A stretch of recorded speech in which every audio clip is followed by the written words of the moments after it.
Então, eu vou ler para vocês logo no começo da matéria. Olha, é uma reportagem imensa, várias e várias páginas aqui, que é claro, a gente não vai poder ler tudo para vocês, mas amanhã vocês conferem na revista. O título é esse: O que mais você quer, filha, para calar a boca? O assédio sexual, a queda do humorista Márcio Smerling e o silêncio da Globo. A reportagem é do João Batista Júnior, né? Eu separei, aqui vem o texto, mas eu separei alguns trechos para vocês. Um que já abre a reportagem e que pesa bastante é esse aqui, olha. Naquele 5 de novembro de 2017, Smerling quis celebrar com o elenco os roteiristas do Zorra, não é? No bar Vizinha 123, em Botafogo, no Rio de Janeiro. Cerca de 80 pessoas compareceram à festa. Por volta das 22h30, um telão começou a exibir o 100º episódio, que arrancou gargalhadas de uma plateia orgulhosa do seu trabalho, porque ele implantou todas as modificações, tirou Zorra Total, virou Zorra, a audiência respondeu bem, foi para casa dos 20 pontos, ele resolveu comemorar. E aí é que começa aqui a história. Tinha um karaokê. Ah lá, encerrado o programa, começou um karaokê. A certa altura, Calabresa subiu ao palco com outros colegas da equipe e Márcio Smerling juntou-se ao grupo e se posicionou ao lado da atriz. Cantaram uma música, ela dançava e tentava se esquivar do contato físico com ele, vamos ver aqui, ó, tentando parecer natural. Ele forçava o contato corpo a corpo. Quando estavam na segunda música, num lance rápido, ele, que é o Márcio Smerling, puxou a cabeça da atriz em sua direção e tentou beijá-la. Ela conseguiu se desvencilhar e deixou o palco acompanhada da atriz Débora Lã. A comemoração continuava animada quando Calabresa resolveu ir ao banheiro, cuja porta dá para um lavabo com espelho e não fica à vista de quem está no salão. Ao sair, a atriz deu de cara com Smerling, que estava à sua espera e tentou agarrá-la. Ela reagiu, bateu com a parte traseira da própria cabeça na parede e pediu que Smerling a deixasse passar. Em vão. Com uma das mãos, ele imobilizou os braços da atriz. Com a outra, puxou a cabeça dela para forçar um beijo. Assustada, Calabresa cerrou os lábios e virou o pescoço, mas Smerling conseguiu lamber o rosto dela. Em seguida, tirou o pênis para fora da calça. Enquanto a atriz tentava soltar os braços e escapar da situação, acabou encostando a mão e quadris no pênis de Smerling. E ao reencontrar os colegas no salão, Calabresa teve uma crise de choro. Os atores Luiz Miranda e Jorge Salma ofereceram a ela um copo d'água e confortaram a amiga. Então vejam só a cena, vejam só o momento em que a Dani teve que encarar. 3 dias depois do assédio no bar em Botafogo, Calabresa estava ensaiando um novo episódio do Zorra no Projac, não é? Com a Maria Clara Gueiros. De repente, as duas atrizes foram surpreendidas pela chegada de Smerling, que não tinha o hábito de aparecer nos estúdios. Seu expediente diário como diretor, não é? Acontecia sempre na casa onde se concentram os redatores. E aí aconteceu o seguinte: Smerling falou do assédio de sábado como se estivesse fazendo uma cena de humor, com os braços abertos. Para, começou, imitando a Dani, né?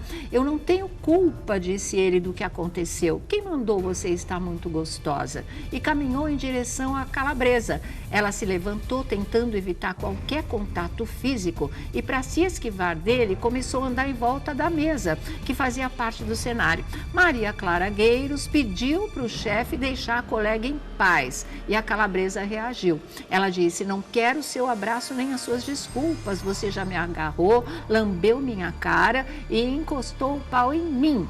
Smerling seguiu falando que ela era responsável pelo comportamento dele. Você tá muito gostosa, foi o que disse o diretor de humor naquela época sobre isso, né? E aí, olha, deixa eu ver outra coisa aqui. Tinha testemunhas, deram declarações também, que era o seguinte: era visível que Dani deixou o palco do karaokê incomodada com o Márcio, diz um dos convidados.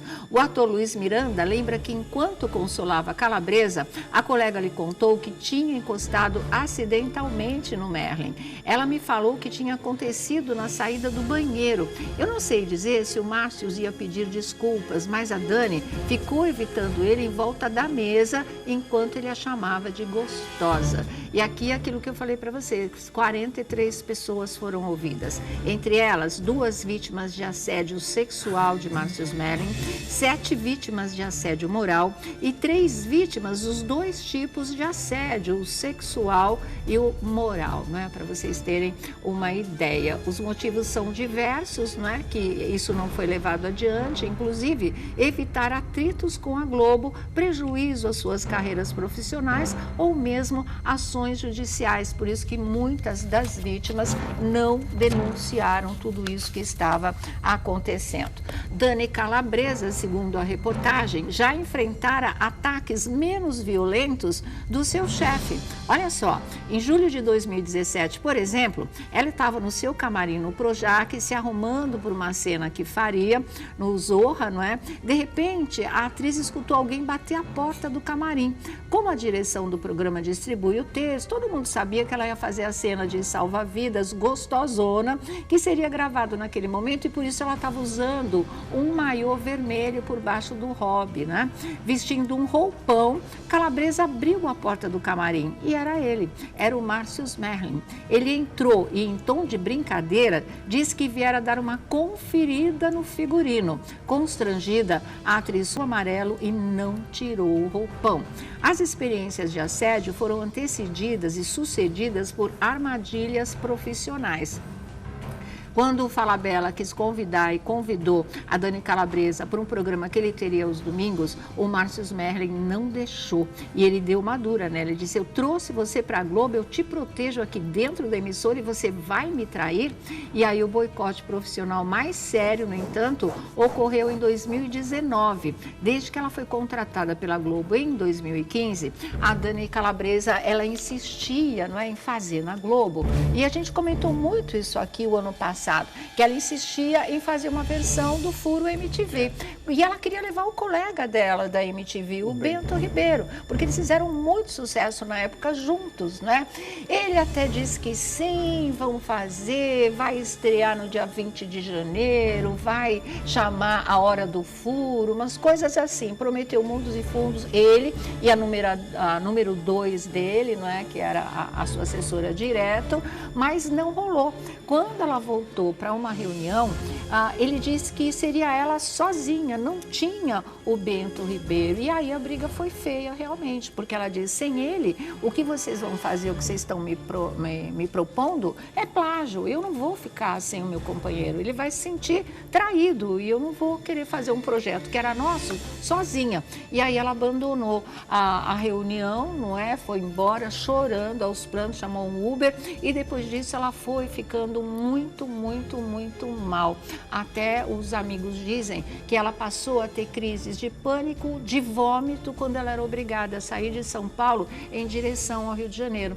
Que ela chegava na emissora tremendo, porque ela tinha medo de cruzar com o Márcio Merlin pelos corredores. E aí ela ganhou um quadro, que era o quadro Não Se Joga, que durou pouco tempo, tanto o quadro quanto a própria Dani. E ele ficou pé da vida, ele contestou que parecia um prêmio para quem estava causando uma série de problemas para a emissora, porque aí já tinham começado a vazar essas informações de que ela vinha sofrendo assédio sexual. E a coisa só foi degringolando, gente, só foi degringolando. Ela foi à direção, contou o que estava acontecendo, a aconselharam, disseram que iam tomar as providências, que ela fosse para os Estados Unidos, que ela procurasse uma terapia, que ela viajasse, quando ela voltasse bem, tudo ia se resolver. Mas não foi isso o que aconteceu na verdade. E a partir daí as coisas começaram a tomar um outro rumo. Olha, deixa eu ver aqui.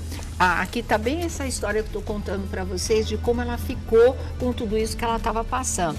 Calabresa passou a ter ânsia de vômito quando pegava o avião de São Paulo, onde mora, para o Rio de Janeiro, onde gravava. Seu coração disparava quando tomava o táxi no aeroporto Santos Dumont em direção aos estúdios da Globo. Ela me disse que sentia suor nas mãos e a boca seca quando cruzava a catraca da empresa, disse uma atriz a quem Calabresa confidenciou algumas das suas experiências. Ela tinha receio de ser boicotada no trabalho e vivia tensa com a possibilidade de se encontrar com Mellen. Quando se cruzavam, ele quase sempre a chamava de gostosa, apertava a cintura dela, afagava o cabelo e dizia frases como sonhei com você outra vez, hein? Então virou, na verdade, uma tortura psicológica e para ela enfrentar tudo isso, realmente foi uma coisa complicada. Então aí veio reunião em cima de reunião, ela foi para os Estados Unidos. Quando ela estava nos Estados Unidos, ela viu numa tarde só, para tentar esfriar a cabeça, 2 musicais. Em um deles tinha uma frase que chamou a atenção da Dani Calabresa e ela, quando saiu do espetáculo, ela postou essa frase no Instagram, que era uma frase tipo assim, nunca tenha medo de ninguém. Ela postou a frase, no que ela postou, o telefone tocou, era ele, né, aqui do Brasil, tentando saber se aquilo era alguma indireta. E com medo das consequências, ele começou a inverter o jogo, começou a falar mal dela na Globo, dizer, olha, ela tá muito estranha, ela tá esquisita, não sei o que tá acontecendo, ela tá causando problema para a emissora, ela pode afetar a imagem da Globo com as coisas que ela anda dizendo. Ele tentou denegrir e desmontar, desconstruir a figura dela para a própria emissora como maneira de se defender de tudo que ele já sabia que estava aí a caminho e que viria à tona realmente, não é? A advogada que foi contratada por eles, né, pelo grupo todo, depois por ela e por todo mundo, ela descreveu com muita precisão, deixa eu ver se eu acho aqui para vocês, a maneira dele agir e que era uma coisa realmente de muita coação, como explicou a advogada, viu? Bom, a coragem da Calabresa acabou motivando outras mulheres, isso está aqui, acabou motivando outras mulheres. No curso da investigação contra a Mellen, novas denúncias começaram a surgir, mas 5 mulheres, pelo menos, compareceram ao compliance da Globo e denunciaram Mellen por assédio sexual. 3 delas falaram do incômodo de contracenar com ele, que costumava encostar-se nelas, roçando o pênis ereto.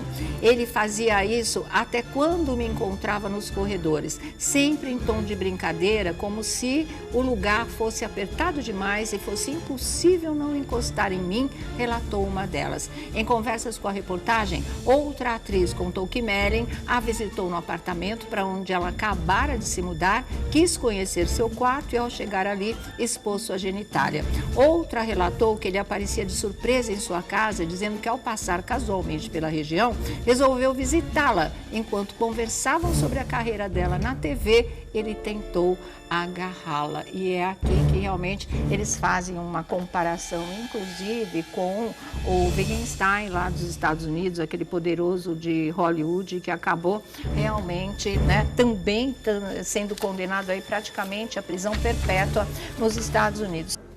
Só o que disse a advogada em relação à maneira dele agir, não é? A Mayra Cota. E ela diz o seguinte sobre o modo de agir de Március Mellen. Foi um chefe que atuou de forma muito violenta com várias atrizes e detalhou, houve um comportamento recorrente de tratar mulheres em espaços e tentar agarrá-las, de trancar mulheres em espaços e tentar agarrá-las contra a vontade delas, de insistir e ficar mandando mensagem, inclusive de teor sexual, para mulheres que ele decidia se iam ser escaladas ou não para trabalhar, se ia ter cena ou não para elas, de prejudicar as carreiras de mulheres que o rejeitaram, de ficar obcecado, como disse o Felipe, perseguindo mesmo. Foi um constrangimento sistemático e insistente, disse a advogada